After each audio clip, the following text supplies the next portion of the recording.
జనగామ జిల్లా కేంద్రంలోని జిల్లా కలెక్టరేట్ ముందు కల్లుగీత కార్మికులు మరియు బాధితులు ధర్నా నిర్వహించారు.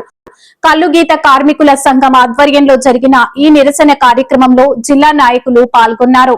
ఈ సందర్భంగా వారు మీడియాతో మాట్లాడుతూ గతంలో ప్రభుత్వం ఇచ్చిన హామీలను వెంటనే అమలు చేయాలని డిమాండ్ చేశారు. విధి నిర్వహణలో ప్రాణాలు కోల్పోయిన కల్లుగీత కార్మికుల కుటుంబాలకు ఇవ్వాల్సిన సబ్సిడీలు, ఆర్థిక సహాయం అందించడంలో అధికారులు నిర్లక్ష్యం చూపుతున్నారని ఆగ్రహం వ్యక్తం చేశారు. తమ సమస్యలను తక్షణమే పరిష్కరించకపోతే ఈ ధర్నాను రాష్ట్ర స్థాయికి తీసుకెళ్లి మరింత పెద్ద ఉద్యమంగా మార్చుతామని హెచ్చరించారు. అనంతరం తమ సమస్యలకు సంబంధించిన వినతి పత్రాన్ని జిల్లా కలెక్టర్, జాయింట్ కలెక్టర్ కి అందజేశారు. ఈ కార్యక్రమంలో జిల్లా కల్లుగీత కార్మికుల సంఘం నాయకులతో పాటు పలువురు బాధితులు పాల్గొన్నారు.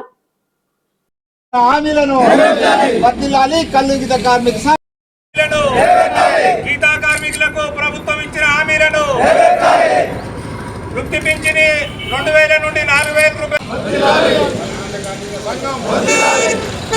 కల్లుగీత కార్మిక సంక్షేమానికి 5,000 కోట్ల రూపాయలు బడ్జెట్ లో 5,000 కోట్ల రూపాయలు గీతా కార్మికుల సమస్యలను ఈరోజు జనగామ జిల్లా కేంద్రంలో కలెక్టర్ కార్యాలయం ముందు మన ధర్నా కార్యక్రమం ఏర్పాటు చేయడం జరిగింది. జనగామ జిల్లాలో 12 మండలాలు ఉన్నాయి. 12 మండలాలలో అన్ని గ్రామాలలో గీతా కార్మికులు ఎదుర్కొంటున్న సమస్యలను ఎప్పటికప్పుడు ప్రభుత్వం దృష్టికి తీసుకుపోవడం జరుగుతూ ఉన్నది. అయినా ఎమ్మెల్యేలకు ఎంపీలకు సుతా మంత్రులకు సుతా వినతి పత్రాలు ఇవ్వడం జరిగింది. గతం ప్రభుత్వం కాంగ్రెస్ ప్రభుత్వం వచ్చి ఇప్పటికే 3 సంవత్సరాలు అవుతుంది. మేము కనుక అధికారంలోకి వస్తే ఎక్స్గ్రేషే 5 లక్షల రూపాయలు ఉండే 10 లక్షల రూపాయలు ఇస్తామని చెప్పడం జరిగింది. దాంతో పాటు 2,000 రూపాయలు పింఛని ఉండే 4,000 రూపాయలు ఇస్తామని చెప్పడం వరకే జరిగింది. దాంతో గీతా కార్మికులు గత ప్రభుత్వం వైన్ షాపులలో రిజర్వేషన్లు 15% ఉండే 15% కాదు, మా ప్రభుత్వం వస్తే 25% ఇస్తామని చెప్పడం వరకే జరిగింది.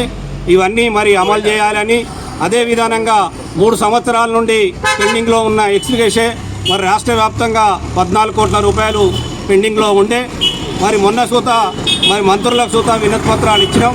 మొన్న 17వ తారీఖు నాడు ఇందిరా పార్క్ దగ్గర ధర్నా కార్యక్రమాన్ని సూత ఏర్పాటు చేసినాం. 3,32,50,000 రూపాయల వరకే విడుదల చేసింది. ఇంకా 11 కోట్ల రూపాయలు పెండింగ్లో ఉన్నాయి. జనగామ జిల్లాకు చూసినప్పుడు 2,30,00,000 దాకా సుమారు పెండింగ్లో ఉన్నది. జనగామకు 43 లక్షల వరకే ఇవ్వడం జరిగింది. ఇంకా 1 కోటి చిల్లర 2 కోట్ల దాకా పెండింగ్లో ఉన్నాయి. అవి సుత విడుదల చేయాలని ఈ సందర్భంగా మేము ప్రభుత్వాన్ని డిమాండ్ చేస్తూ ఉన్నాం. మీరు ఇచ్చిన హామీలు ఏవైతే ఉన్నాయో ఇవి అమలు చేయాలని ఇవాళ మేము ఇక్కడ ధర్నా కార్యక్రమం సుత చేయడం జరుగుతూ ఉన్నది. ఇచ్చిన హామీలు కనుక మీరు అమలు చేయకపోతే గీతా కార్మికులు రాష్ట్ర వ్యాప్తంగా సమీకరణ చేసి పెద్ద ఎత్తున ఉద్యమాలు చేస్తామనేది ఈ సందర్భంగా మేము ప్రభుత్వాన్ని డిమాండ్ చేస్తూ ఉన్నాం.